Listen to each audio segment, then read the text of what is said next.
បាទជំរាបសួរខ្ញុំគិតថានេះជាវីដេអូទី1ហើយដែលខ្ញុំថតដើម្បីផ្សព្វផ្សាយជូនបងប្អូនជូនរួមជាតិហើយនិងមិត្តភ័ក្តិទាំងអស់ខ្ញុំយល់ថាវីដេអូខ្ញុំ channel របស់ខ្ញុំគួរតែនិយាយភាសា2ពីព្រោះខ្ញុំមានមិត្តភ័ក្តិទាំងខ្មែរទាំងបរទេសដែរបាទ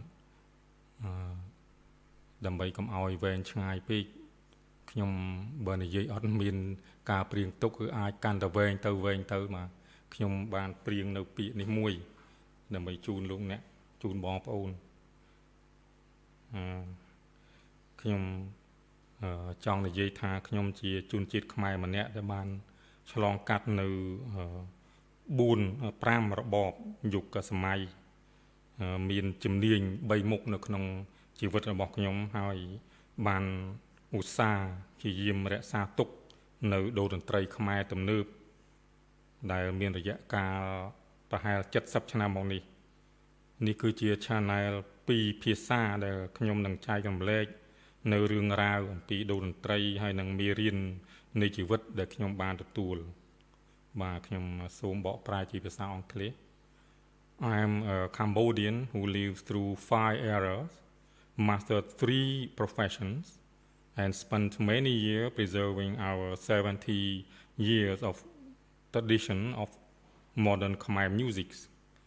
This is a bilingual channel where I share my story, my music, and the lesson that my life has given me. Yeah, that's all I want to say. That I can say if I'm talking about the script, it can be very long. I just speak one subject to another, so that I don't want to be too long. I need to prepare the script that I just read for you, and I think that that's it. This the first episode, the first video that I record for you, and so that we are connected, so that I can share my life experience, so that at least I can project wisdom to my friends, and actually I am a generalist. I am not focused my knowledge,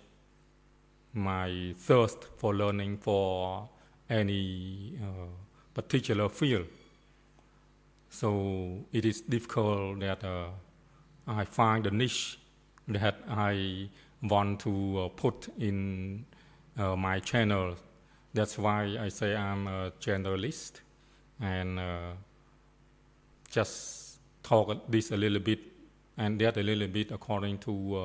my life experience. But at least I can earn some wisdom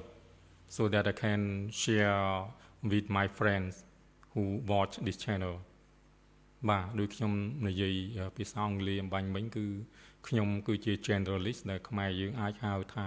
មនុស្សទូទៅនិយមគឺរៀននេះបន្តិចនោះបន្តិចទៅហើយមានបទពិសោធន៍មកដែលខ្ញុំតាំងពីចាប់ផ្ដើមធ្វើការមកគិតទៅឥឡូវចូលនិវត្តន៍ហើយនឹងប្រហែលជា40ឆ្នាំហើយបទពិសោធន៍យ៉ាងតិច40ឆ្នាំនេះដើម្បីជូនបងប្អូនមិត្តភ័ក្តិទាំងអស់ដែលចង់យល់ចង់ដឹងអំពីខ្ញុំនោះហើយដើម្បីយ៉ាងហោចណាស់ចែកជូននៅបទពិសោធន៍មកហើយបានទៅជាសុភវិនិច្ឆ័យខ្លះបន្តិចបន្តួចទៅតាម